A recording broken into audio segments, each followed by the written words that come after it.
it's hard to sing about poo in the water, you know. It's not sexy, and that's what in a way sound allows you to do, is it allows you to take part in those stories and frees you from having to write a lyric about poo.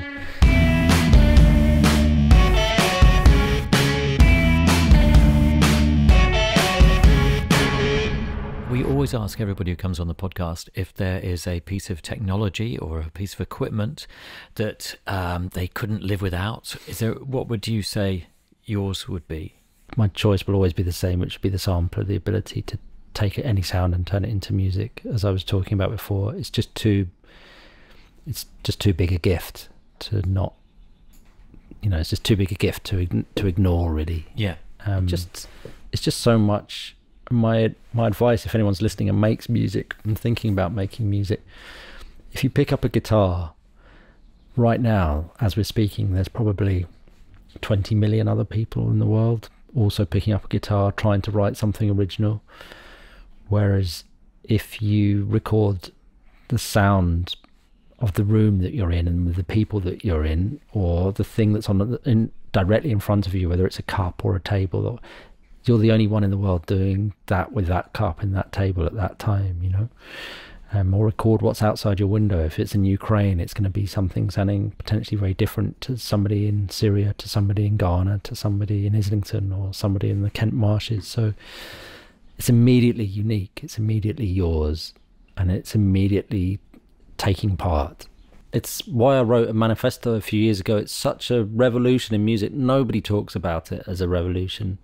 And it sort of drives me nuts a bit, because it's fundamentally changed the very materials of music. So music used to be a form of impressionism. You know, you wanted to make a piece of music about a horse, you tried to use an instrument to make horse noises, whereas now we can make it out of a horse. Or you literally can think of anything. I could make it out of your daughter's bedroom, a piece of music out of your daughter's bedroom, or I could make it out of the dam bursting in the Ukraine, or I could make it out of my pair of slippers that I'm wearing, or I could make it out of Colonel Gaddafi's pencil case.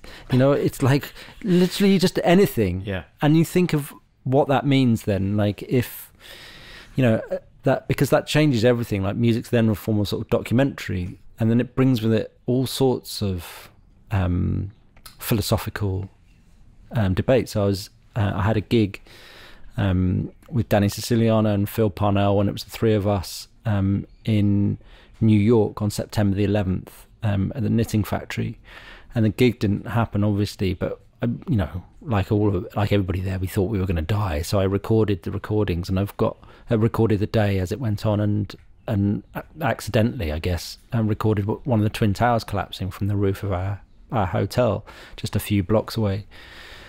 And you know, that can now be turned into music, you know. And what are the ethical questions around that? Should I be turning into that music? That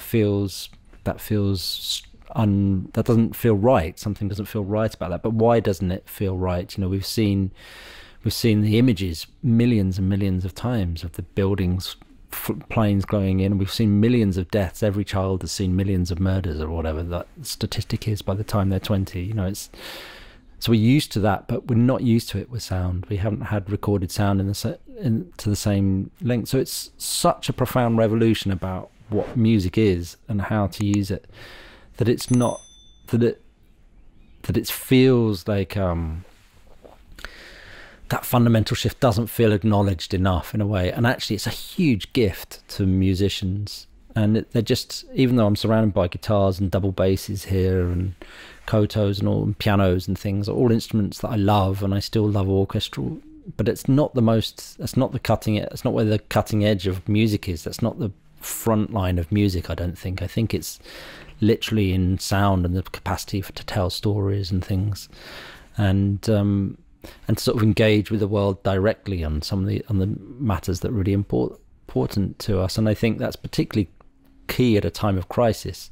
As I was saying to you earlier, like Naomi Klein says, the only thing that we have to do to destroy ourselves is to do nothing. You know, the status quo is what's killing us. You know, the system that we've built has doing the wrong thing and designed to do the wrong thing at the wrong time.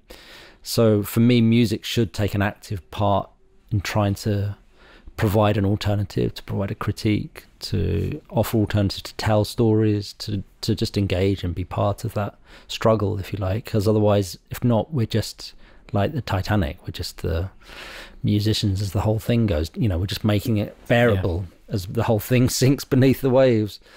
And maybe I'm just too much of an old Marxist, but I want revolution. I want the Tories out, I want Brexit reversed. I want justice, and I want equality, and I want environmental justice, and I want a new society, and I want people to be treated fairly and equally, and I want people to be paid properly, and I want clean water that hasn't got poo in it. These aren't radical suggestions, but music, I think, has lost a bit of that fight, that punkiness, or that spirit to try and take on these bigger issues, because it's hard to sing about poo in the water. It's not sexy, it's not it's not, but and that's what in a way sound allows you to do, is it allows you to take part in those stories and frees you from having to write a lyric about poo. You can actually go and record the beaches, and that becomes a political act, or you can record outside the bosses of the water companies, or you can record the number of cars they've got in their driveway, or whatever. So I think that sound unlocks a way to engage with the world that I think is really extraordinary. I find it quite strange that there's not many of us doing it, in a way. Like, it's not my thing, it's all of our things.